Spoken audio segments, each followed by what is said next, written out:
नमस्कार। जैसा कि हमने पिछली कक्षाओं में कक्षा 5 के बारे में वैदिक गणित के बारे में हमने 3 से 4 हमारी क्लासेस हुई थी, जिसमें हमने वैदिक गणित से रिलेटेड कुछ टर्मिनोलॉजी की थी। निखिलम सूत्र से गुना, सिंगल डिजिट की गुना, डबल डिजिट की गुना की थी। आज हम कक्षा 8 में जो वैदिक गणित है उसमें 3 तरीके दे रखे हैं, जिसमें 2 तरह की तो गुणाएं हैं और 1 तरह से भाग है।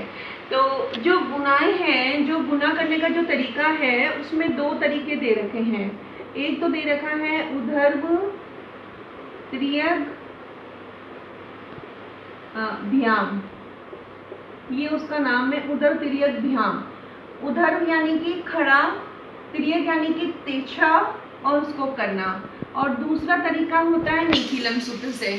निखिलम वही वाला है जो हमने कक्षा 5 का किया था, लेकिन कक्षा 5 में हमने आपस में ऊपर नीचे 2 संख्याओं को मल्टीप्लाई किया था। इसमें क्या आ जाएगी कि 3 संख्याओं की मल्टीप्लाई आ जाएगी। लेकिन अभी सबसे पहले वो बाद की बातें हैं, वो बाद में सीखेंगे, उसके बारे में हमें अभी नहीं सोचना।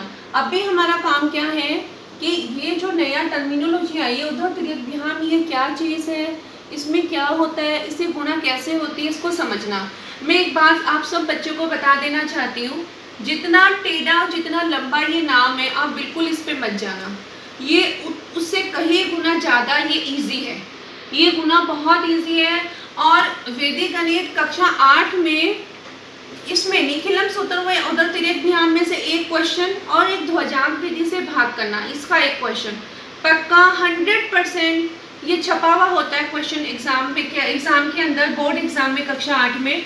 तो बच्चों को इसमें घबराने की बिल्कुल भी जरूरत नहीं है। उल्टा जब हम वो 2-3 डिजिट्स की मल्टीप्लाई करते हैं ना, उसमें ज़रूर मिस्टेक होती है, इसमें नहीं हो सकती। आई एम डैम श्योर कि इसमें आप कोई मिस्टेक नहीं करोगे अगर आप सीरियसली इसको वीडियो को देखोगे।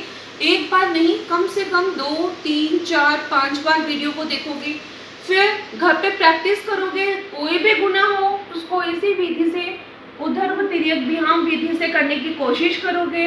मैं पक्का कह रही हूँ कि आप लोग ये कर सकते हो और कर पाओगे, इसमें कोई दिक्कत नहीं है, बहुत इजी है, डैम श्योर।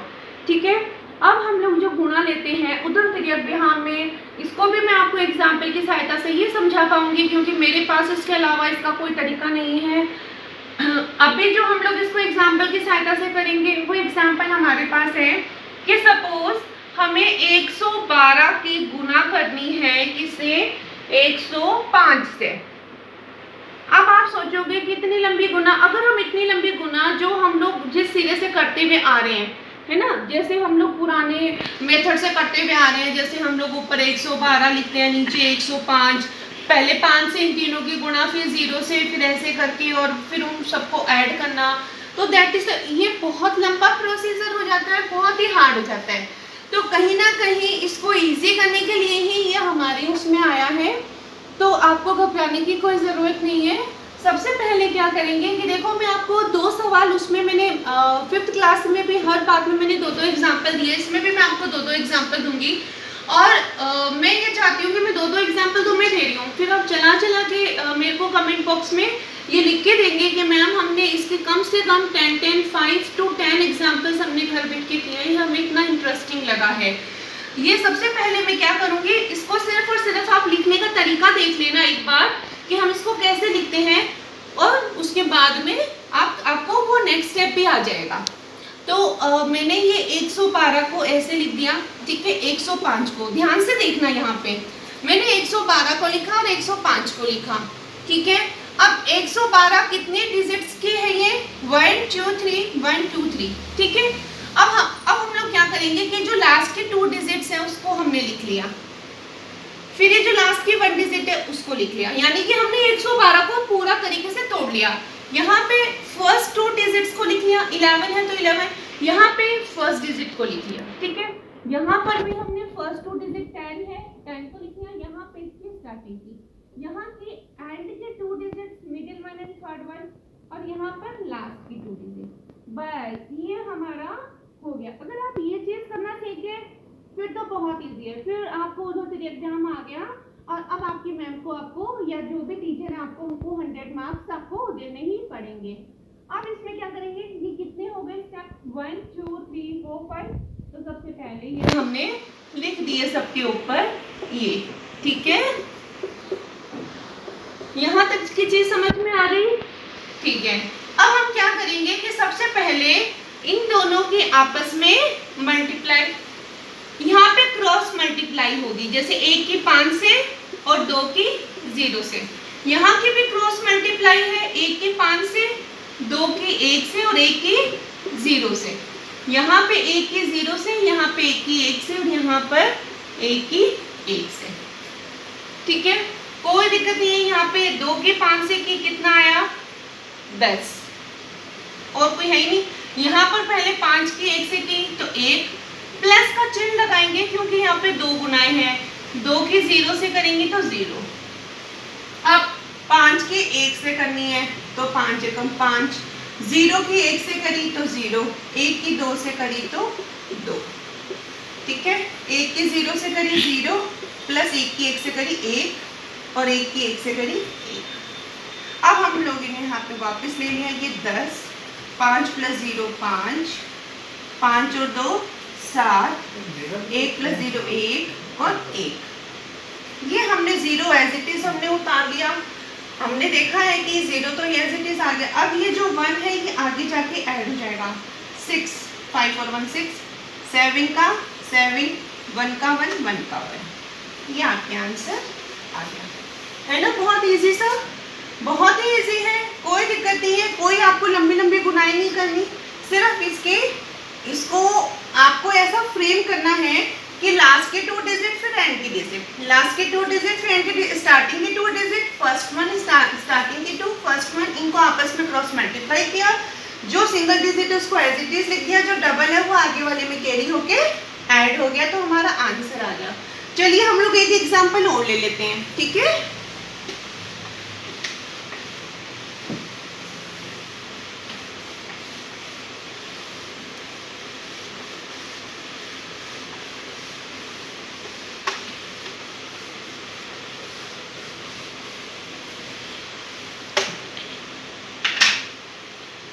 जैसे मैंने ये लिया, मैंने यहाँ पे ले लिया 1 2 3 की मल्टीप्लाई करनी है 95 से। मैं यहाँ एज इट इज लिख दूंगी 1 2 3 और यहाँ मैंने लिख दिया 95। लेकिन अभी तो गड़बड़ हो गई, यहाँ पे 3 है, यहाँ पे 2 डिजिट्स हैं। अब हम कैसे करेंगे? अब तो हम लोग फंस गए, है ना। लेकिन नहीं, आप लोग बहुत स्मार्ट बच्चे हो, आप लोग कर सकते हो। आप लोग कैसे करोगे? यहाँ पे 0 लगा देंगे, हो गए 3 डिजिट्स, ठीक है। अब एंड के 2 डिजिट्स यहाँ पे लेने हैं 23, यहाँ पे लास्ट के 2 डिजिट्स, लास्ट के सॉरी 1 डिजिट, यहाँ पे एंड के 2, यहाँ पे लास्ट का 1, यहाँ पे स्टार्टिंग के 2 12 और यहाँ पे 1। कई बार लिखने में दिक्कत हो जाती है कि मैं होता वो नहीं है लेकिन मैं नंबर कोई और लिख देती हूँ, तो प्लीज़ कोई ऐसा हो जाए तो कोई दिक्कत नहीं है। कई बार टीचर से भी गलती हो जाती है। ये क्रॉस मल्टीप्लाई है ना, हमने इसको ऐसे कर दिया। मुझे ये डिज़ाइन बनाने में बड़ा मज़ा आता है, ऐसे ऐसे ऐसे, तो मैं बहुत एंजॉय करती हूँ ये डिज़ाइन बनाने में। मुझसे ड्राइंग चाहे जितनी करवा लो, और मुझे पसंद है अगर बच्चे ड्राइंग के हिसाब से ये करते हैं, है ना। चलिए ठीक है, गुना करते हैं, वो तो बात की बात है। 5 और 5 3 15, 5 दूनी 10 प्लस 9 तियाँ 27, 5 एकम 5 प्लस 9 दूनी 18 प्लस 3 को 0 से क्या तो 0, 9 को 1 से क्या तो 9 प्लस 2 को 0 से क्या तो 0। इस बात का विशेष ध्यान रखें कि कहाँ 0 आ रहा है कहाँ नहीं आ रहा है। तो 0 को किसी के भी साथ हम अगर गुना करते हैं तो हमेशा क्या आएगा? 0 ही आएगा। चाहे 0 को 1 से करो, चाहे 0 को 9 से करो। ये आ गया हमारे पास 15 का 15, 27 में 10 ऐड किया तो 37 आ गया, 18 में 5 ऐड किया तो 23 आ गया, 9 का 9, आगे 0 है तो उसका कोई मतलब नहीं है तो उसको छोड़ दो। ये 5 ऐसे कैसे रह गया? 1 ये आगे चला गया, कितना हो गया? 7 और 1 8, 3 जो है ये आगे चला गया, ये 6 आ गया, और 9 ये आगे चला गया तो 11 आ गया।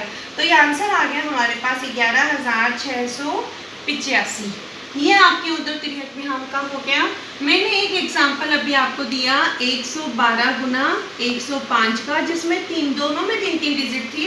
ये एग्जाम्पल लेना मेरे लिए बहुत ही ज़्यादा ज़रूरी था, क्योंकि ये तो 123 है और ये 95 है। एक तो 3 डिजिट है, 2 डिजिट है। तो मुझे बेसिकली मेरे बच्चों को यही बताना था कि जब 3 और 2 का आ जाता तो आप कैसे मैनेज करोगे। एज यूजुअल कि हम आगे क्या लगा देंगे, उसको ज़ीरो लगा के हमने उसका पूरा फ्रेम बनाया।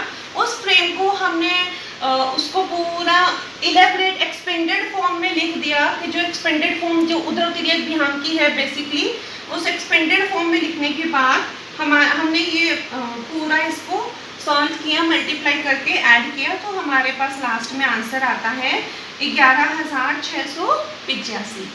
ठीक है, ये आपके 2 एग्जाम्पल्स इसके हो गए।